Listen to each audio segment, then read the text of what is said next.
Muy buenas noches, yo soy Elide Barreiro, abogado laboralista. La noche de hoy tengo el agrado, el gusto, el placer de estar con todos ustedes en estas capacitaciones rápidas. Eh, el día de hoy con un tema muy importante, el top 10 o los 10 derechos laborales para los trabajadores mexicanos más importantes, los que ningún trabajador debe perder. ¿Por qué hago el énfasis en los trabajadores mexicanos? Porque lamentablemente, compañeros, los trabajadores de Sudamérica no tienen los mismos derechos que nosotros. Ellos están mucho más restringidos en derechos laborales que los trabajadores mexicanos. Y sus gobiernos no les ofrecen la protección que tenemos nosotros a nivel nacional. Esto es algo terrible. Eh, un, un comentario con mucho respeto, si nos ve en alguna ocasión un trabajador colombiano, sabe el problema de la seguridad social. Un trabajador venezolano entiende muy bien lo de la prevalencia de derechos adquiridos, no lo tiene. Entonces, por eso hago énfasis en los trabajadores mexicanos y sus 10 derechos más importantes que no deben perder de vista. Vamos a comenzar. Los derechos laborales más importantes para los trabajadores mexicanos son 10. El primero, el empleo estable, que implica la posibilidad de elegir libremente el trabajo, obtener el empleo sin discriminación alguna y recibir la capacitación adecuada y oportuna para realizarlo. Debe contar con la garantía de estabilidad mientras exista la materia del trabajo, protección contra el desempleo e indemnización por despido injustificado y los ascensos con base en la antigüedad. Todos los elementos que acabo de mencionar son los que engloban el principio de la estabilidad en el empleo. Yo les he comentado en muchas ocasiones que este principio fue creado, fue ideado en la mente del general José María Morelos y Pavón, guerrerense, que veía con dolor cómo los trabajadores mexicanos no tenían una, pues, una seguridad de al día siguiente regresar al trabajo y que les abrieran la puerta. O regresar a la milpa y que los emplearan. Y se les pagaba el día y se iban, sin saber si mañana iban a tener el mismo ingreso. Este principio de estabilidad en el empleo lo acoge la Organización Internacional del Trabajo desde su creación en 1917. Es una de los principios más antiguos, pero de los más importantes. Igual que el del empleo digno, el principio de estabilidad en el empleo ofrece al trabajador la dignidad para poder solventar sus gastos y hacerse cargo de su familia. Muy importante el principio de estabilidad en el empleo. El número 2, salario suficiente. Consiste en una remuneración equitativa y satisfactoria que asegure a la o al trabajador una existencia decorosa, complementada, si es necesario, por otros medios de protección social. Conlleva la percepción de salario igual por trabajo igual y a garantizar la subsistencia de trabajadoras y trabajadores cuando se jubilen por medio de un sistema de pensiones. Así es. En México, compañeros, tenemos dos sistemas para cuando los trabajadores decidan ya no seguir trabajando. En uno de ellos hay una pensión, en el otro existe el ahorro para el retiro. Tenemos que recordar que el derecho laboral establece un orden dentro del entorno laboral, dentro del entorno profesional y social también.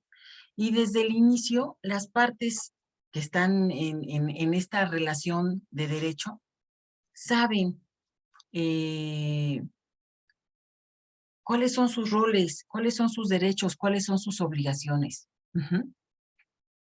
Entonces, es importante que todos los elementos que tenemos en estos derechos sean protegidos, ¿Se debe garantizar la subsistencia de los trabajadores y las trabajadoras cuando se jubilen? Sí. ¿Cómo?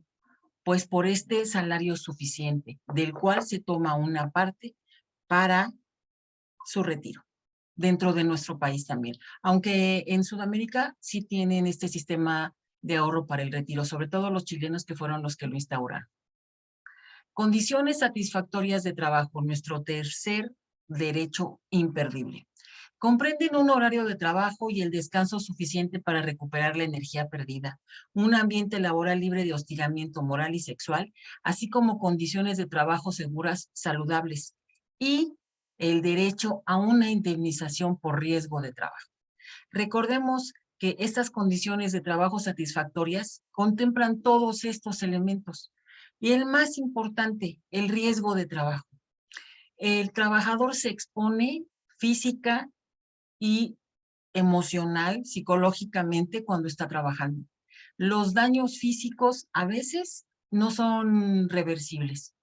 Les causan enfermedades que los pueden llevar a la muerte. Y este riesgo de trabajo también provoca en muchas ocasiones la muerte del trabajador.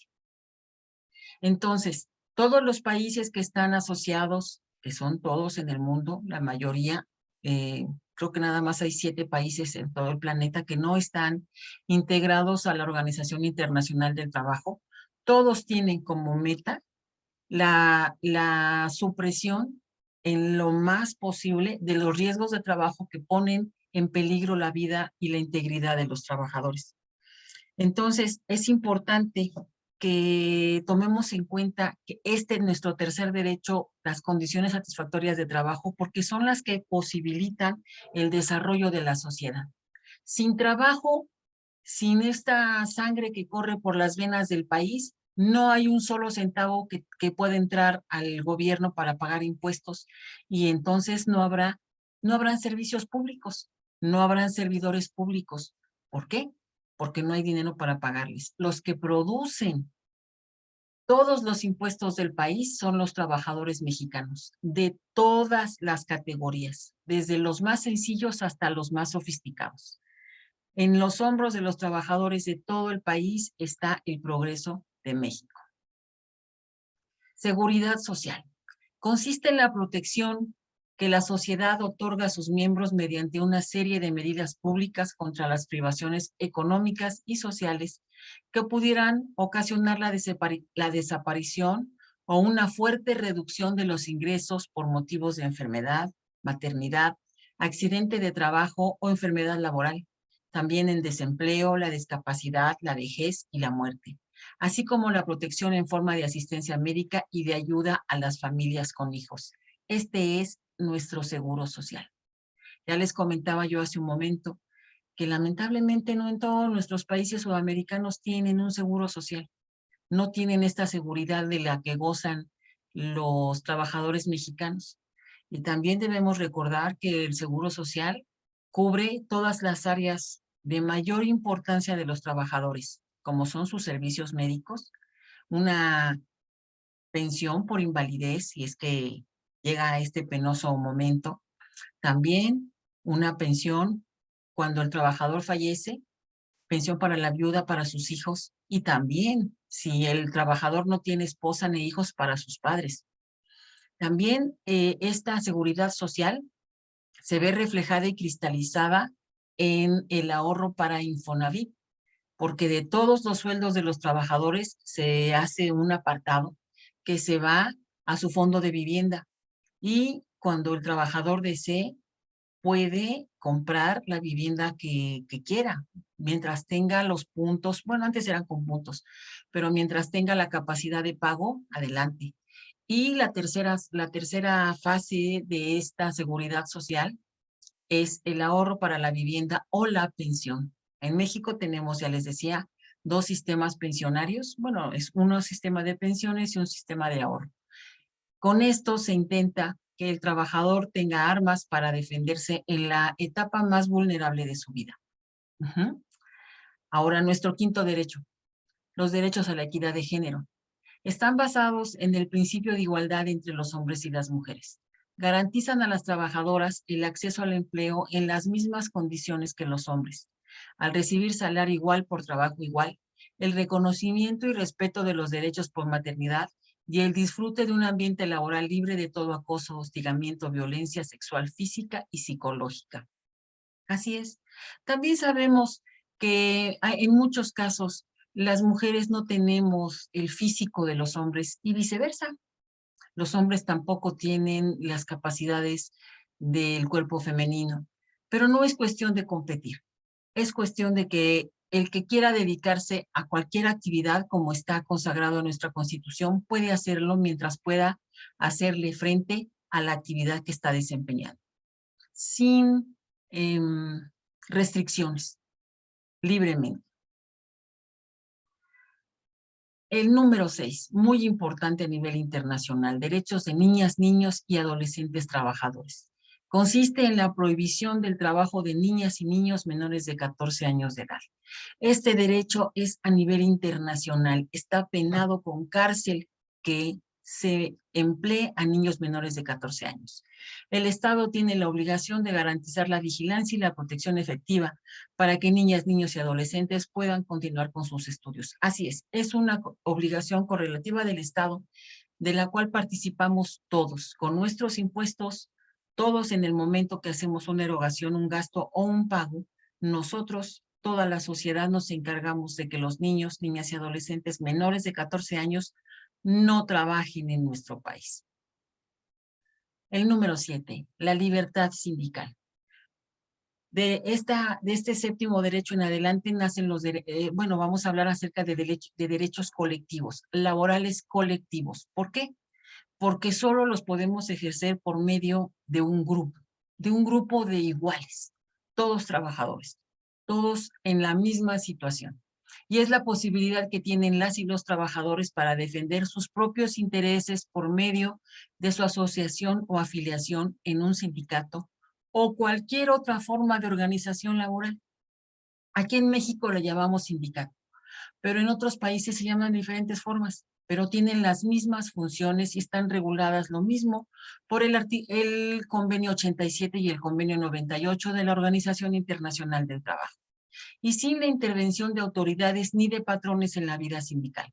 Engloba la libertad para elegir a las y los representantes, la protección contra el hostigamiento por causa de afiliación o liderazgo sindical y la facultad de regular la vida interna de la organización mediante estatutos que garanticen el respeto de los derechos humanos fundamentales. Así es. Este derecho a la libertad sindical es uno de los más importantes. ¿Por qué? Salvaguarda la paz social.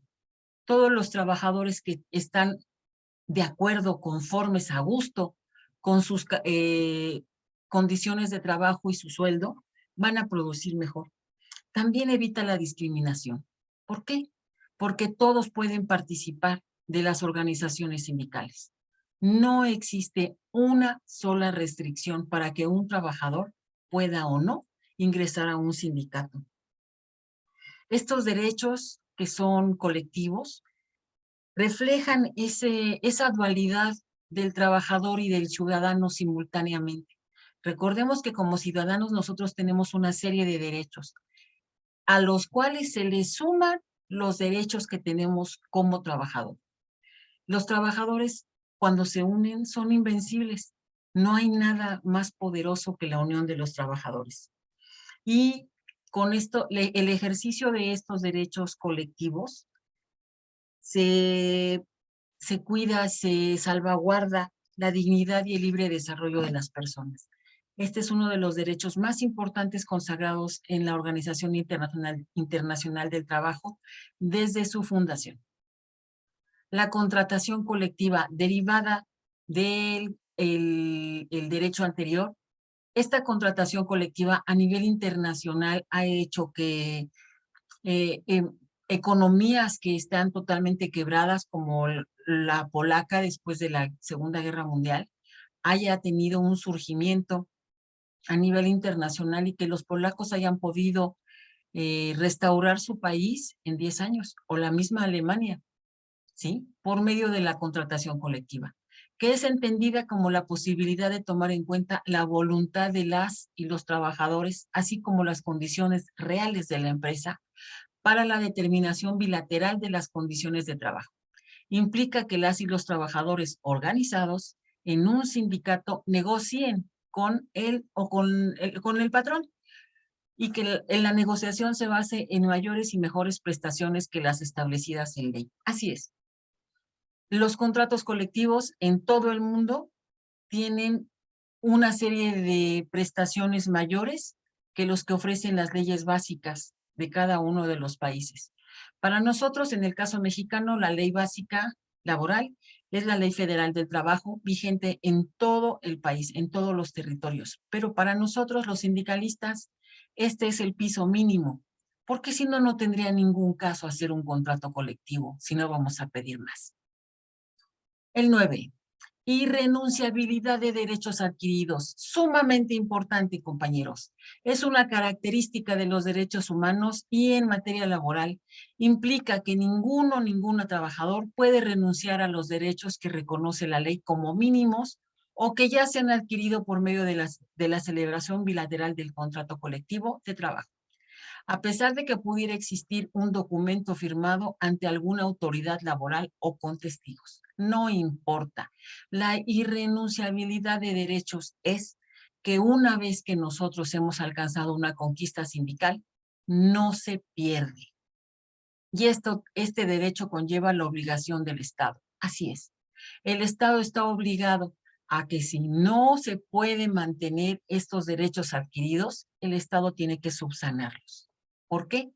Porque los trabajadores lo lograron por medio de su trabajo y de su productividad. Y esta es una de las razones por las cuales en nuestro país tenemos 3 tipos de salario, porque los trabajadores de la zona norte se lo ganaron con productividad y con trabajo. Esa es la verdad. Justicia laboral. Es la garantía que tiene el Estado y como obligación de dar a través de medios jurídicos adecuados en caso de que se presente la violación a uno o más derechos de las y los trabajadores. Incluye la posibilidad de que estas y estos puedan ser escuchados públicamente y con justicia por un tribunal independiente e imparcial, con el fin de que se determinen las violaciones a que se hayan cometido en su contra de derechos humanos laborales y las obligaciones que deriven del trabajo que realizan. Así es. Este principio protector que protege al trabajador para evitar abusos de poder patronal y que si hay alguna controversia que tenga que llegar forzosamente al tribunal, bueno, ahora todavía las juntas y próximamente los tribunales laborales, sea dirimida con estricto derecho y apego a la ley. Para que se lleve a cabo el más importante de nuestros derechos, la justicia laboral, se tiene un principio muy importante, que es el principio de buena fe, en el cual si se denuncia un incumplimiento de derechos laborales, siempre debe haber una sanción. Ya sea que el Estado sea el patrón o sea un particular, siempre habrá una sanción para aquel o aquellos que violen un derecho laboral. Y sí sabemos que el patrón tiene derecho a conducir y dirigir la prestación que contrata, pero el que contrate a una persona no le da ningún derecho para restringirle sus derechos humanos fundamentales. Cada trabajador cuenta con la tutela social por parte del Estado. Así es. El Estado es garante de los derechos laborales y se evita de esta manera la transgresión de derechos humanos y abuso de facultades del empleador. Estos son los 10 derechos laborales más importantes que ningún trabajador debe perder de vista. Y bueno, tenemos que ser sinceros y decir que solo es para los trabajadores mexicanos. Si sufren ustedes alguna violación de derechos laborales, déjanos un mensaje en el centro digital laboral@gmail.com. Muchísimas gracias por haber estado el día de hoy con nosotros. Yo soy Elide Barreiro, abogado laboralista. Los espero el próximo jueves con otro tema de derecho laboral, también de mucha importancia para los trabajadores. Les agradezco mucho su atención, que hayan estado aquí. Buenas noches.